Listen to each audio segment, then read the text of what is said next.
They say your life doesn't change in one night, but mine did. The night he walked through our door in his dark robes, with eyes too calm for a man with so much power, the air in our home stopped moving. My name is Sophia, and I'm 20 years old. Yesterday, I still believed I had choices. It was just after sunset. The living room smelled like cardamom from the tea my mother brewed, her hands always trembling now. Like she knew things I didn't. I was in my usual place, curled into the armrest of our old couch, legs folded under me, flipping through a magazine I wasn't really reading. I remember the hum of the ceiling fan, the ticking of the dusty wall clock, and then the sound of a car pulling up. Not just any car. A low, purring engine, foreign and sleek. Not from here, I didn't know it then, but that sound marked the end of my girlhood. The door creaked open. Baba stood taller than usual, his eyes wide, not afraid, just alert. And behind him stepped in a man whose presence silenced everything. A tall, broad-shouldered figure wrapped in deep gray linen, his keffiyeh perfectly draped, salt and pepper, beard trimmed like he was carved from old stone, his scent sandalwood and something darker lingered long after he passed by. He looked at me once, just once, and something about the way his eyes met mine, unflinching, calm, knowing, and settled something deep inside me. I don't remember standing, but I must have, because I found myself on my feet, nodding politely as my father introduced him in a voice I barely recognized. Sheikh Zayed al-Masri, Baba said. From Riyadh. I was still trying to process the meaning when the words that followed hit me like a glass, slipping off the edge of a table slow motion. Silent and too fast to stop. He's come to ask for your hand. I looked at my father like he was joking. He wasn't. His eyes darted. Mama didn't speak Dutch. Sheikh Zayed's gaze never left me. The silence that followed wasn't awkward. It was deliberate. Like he wanted me to hear the weight of the room without distractions. And for the briefest second, I wondered if this man, this stranger, was as trapped as I felt. I didn't answer. Not that night, but it didn't matter. The real answer had already been traded, long before I was told the question. The next morning, I woke up in a different city, a different house, a different world, and somehow, in a different version of myself, but what no one knew, not even Zayed, was that I wasn't going to let this be the end of my story, it would be the beginning, even if I didn't yet know. Of what? The Al-Masri estate didn't feel like a home, it felt like a fortress. Walls too tall, floors too cold, ceilings too high to hear your own thoughts echo. But then, he wasn't what I expected either. I thought Sheikh Zayed would be cruel, controlling, cold. Instead, he was quiet. Intimidating, yes, but not with loudness, with stillness. He never raised his voice. Never touched me, not once. He'd simply observed. The first week passed in a strange rhythm. Morning tea was always steeped and ready. Meals arrived hot, timed like clockwork. He ate alone, unless I joined him, and he never asked me to. But on the fourth day, I did.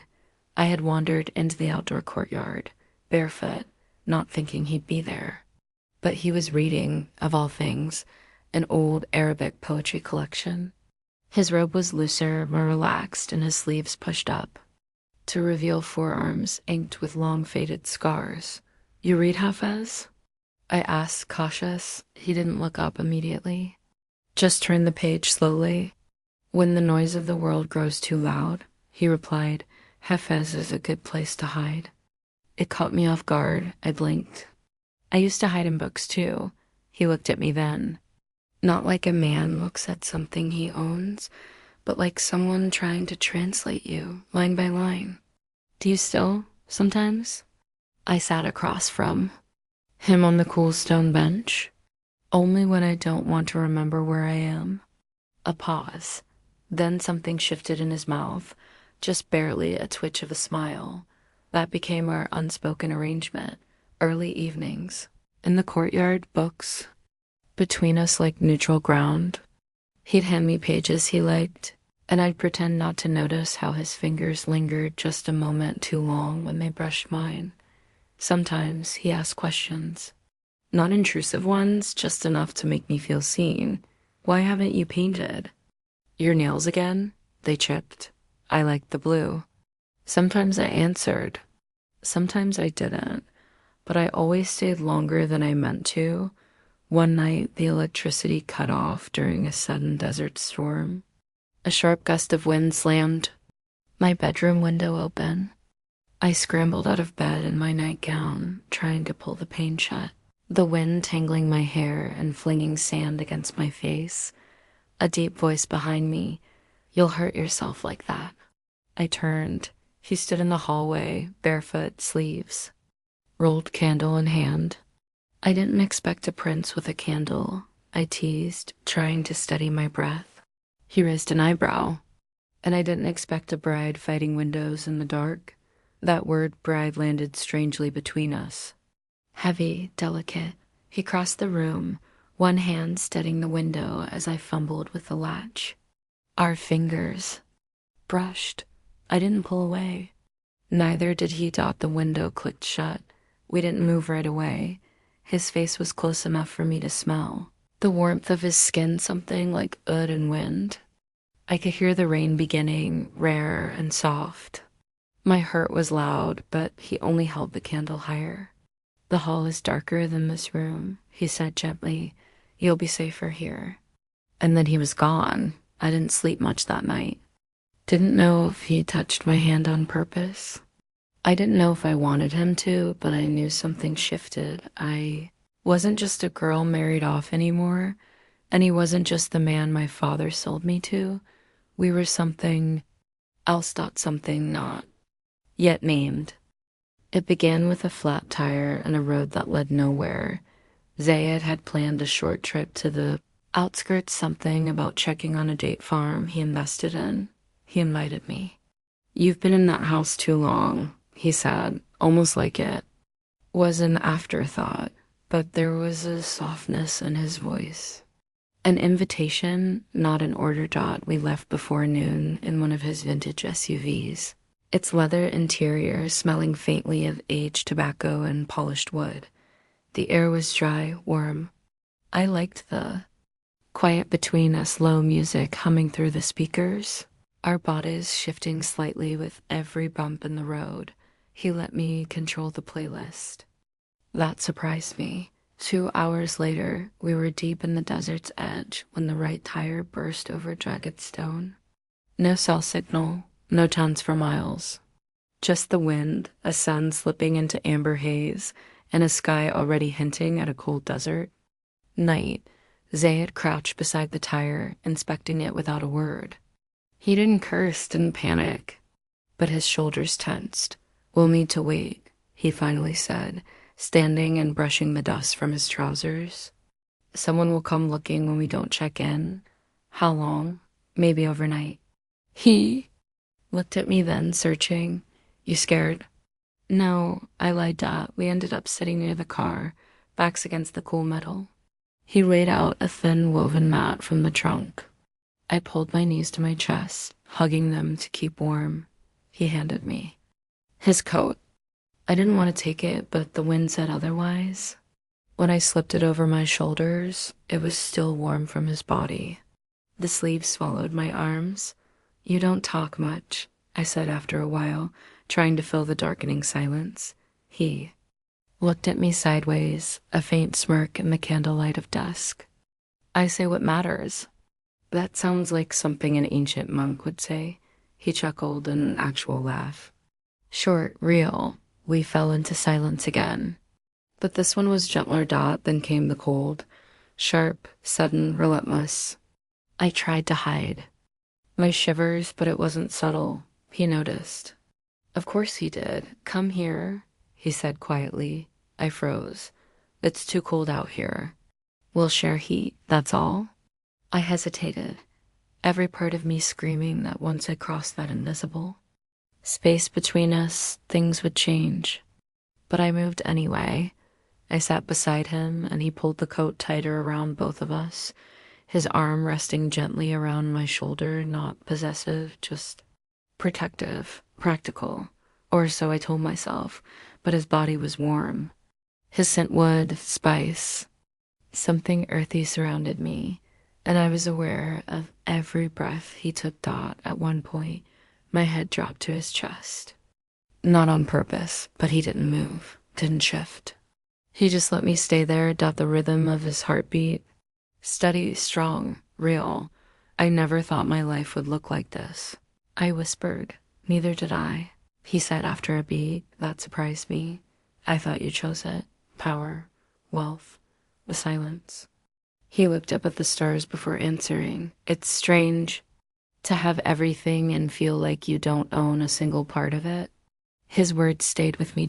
So did the way his fingers, almost without thinking, traced a slow line along my arm, barely touching. Just enough to make my skin awaken. I didn't speak.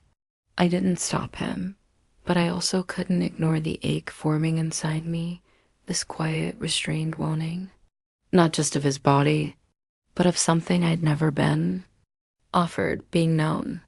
Not claimed. Not owned. Seen. I felt his breath shift. Slower. He tilted his head, resting it lightly against mine.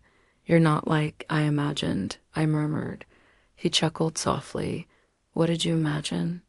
A man who would see me as a transaction? Hey.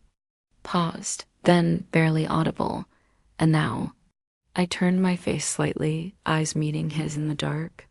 Now I'm not sure.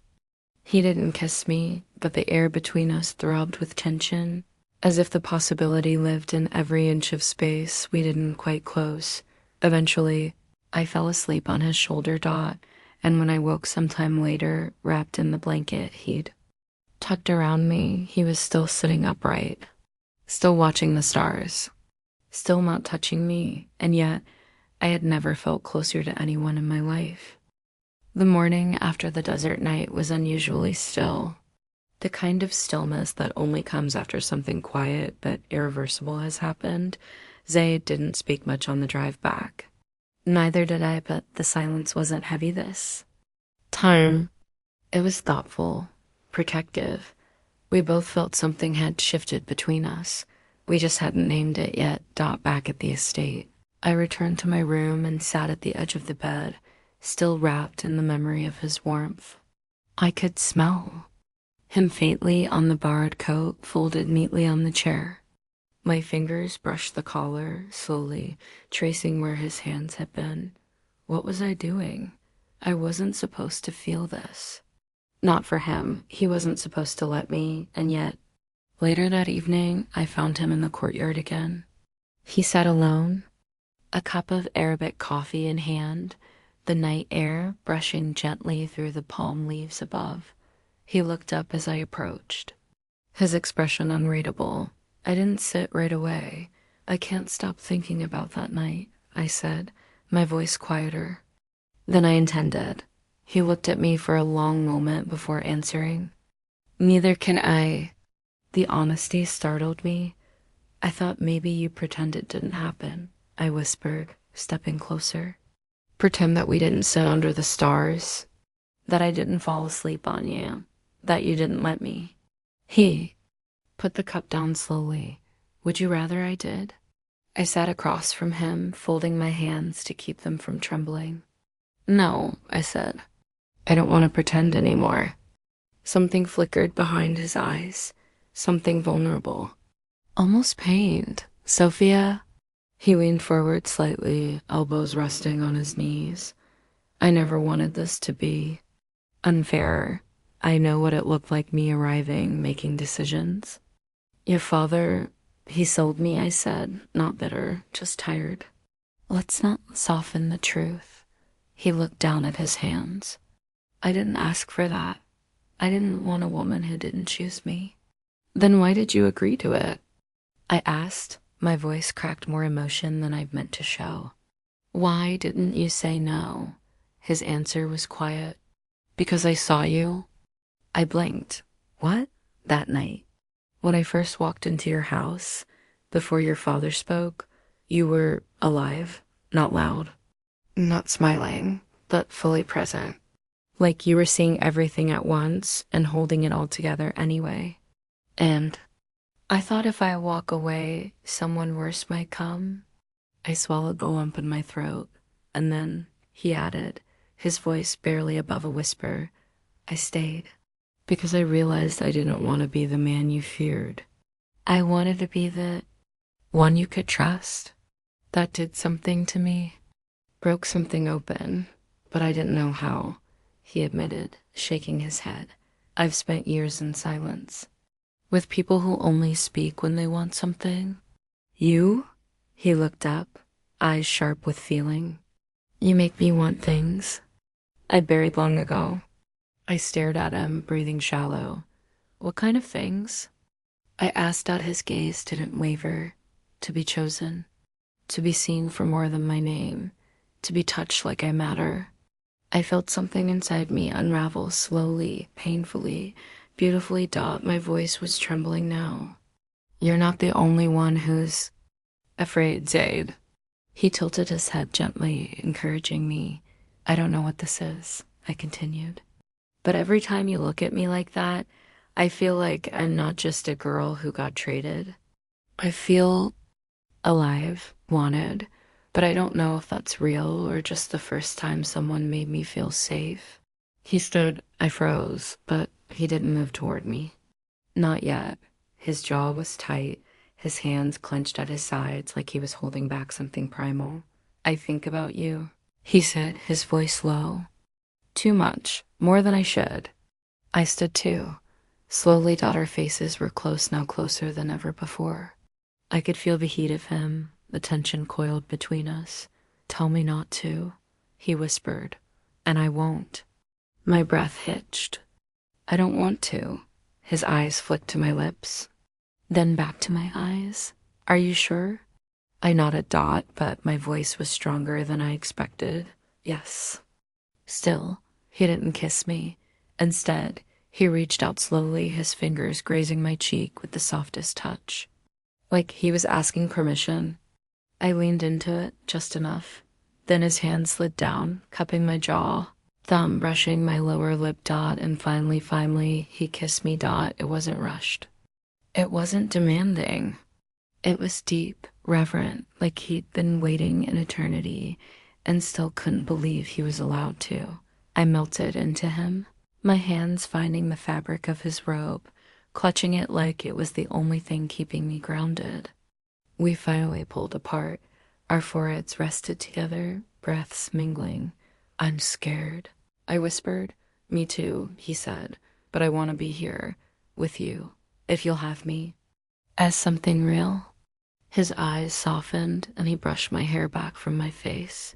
Then let's not waste this, he said. Not another second. We didn't speak for a while after that.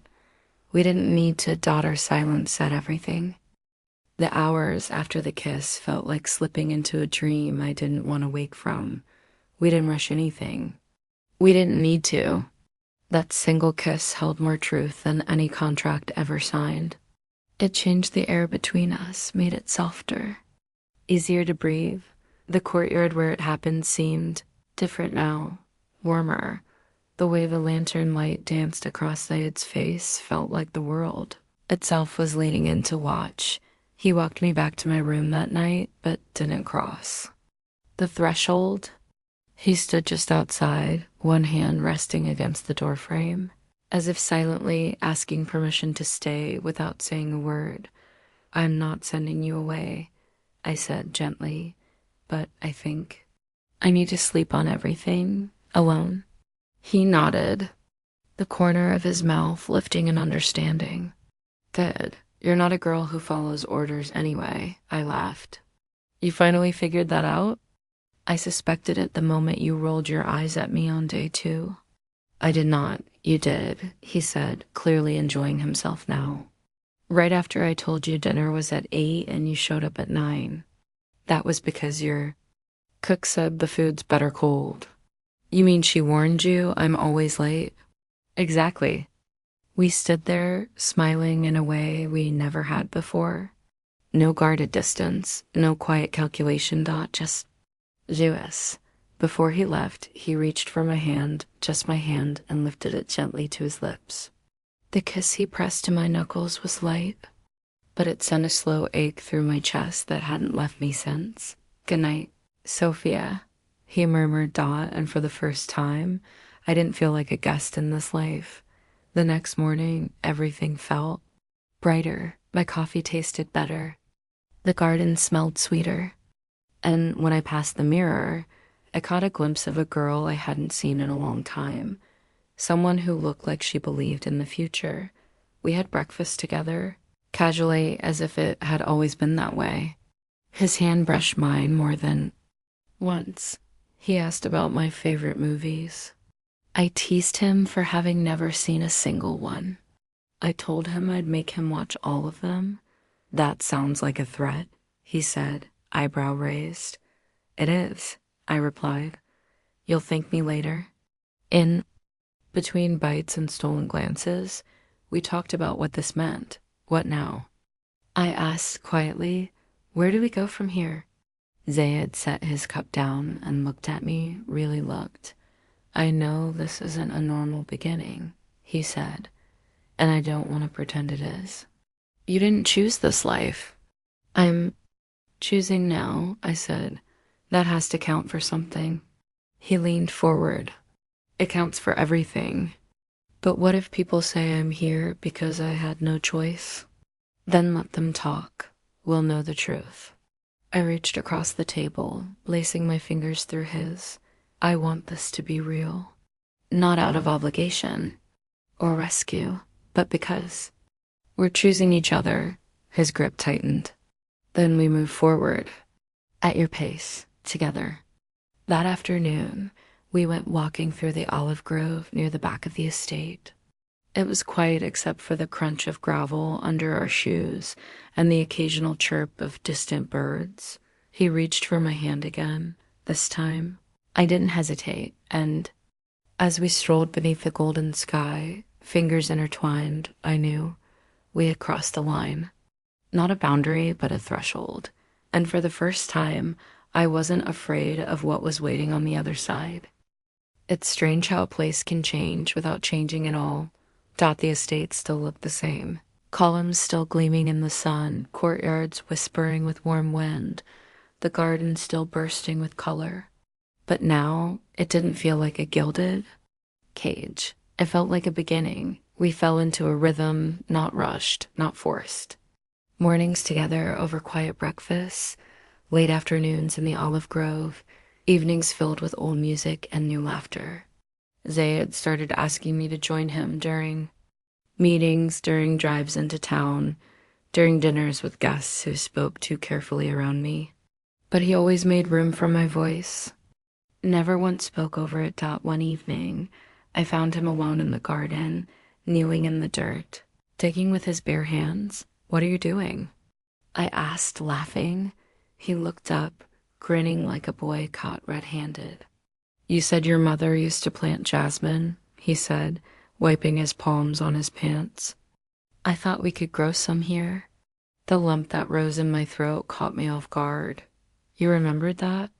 "I remember everything you say," he replied, not joking. "Even when you think I'm not listening?"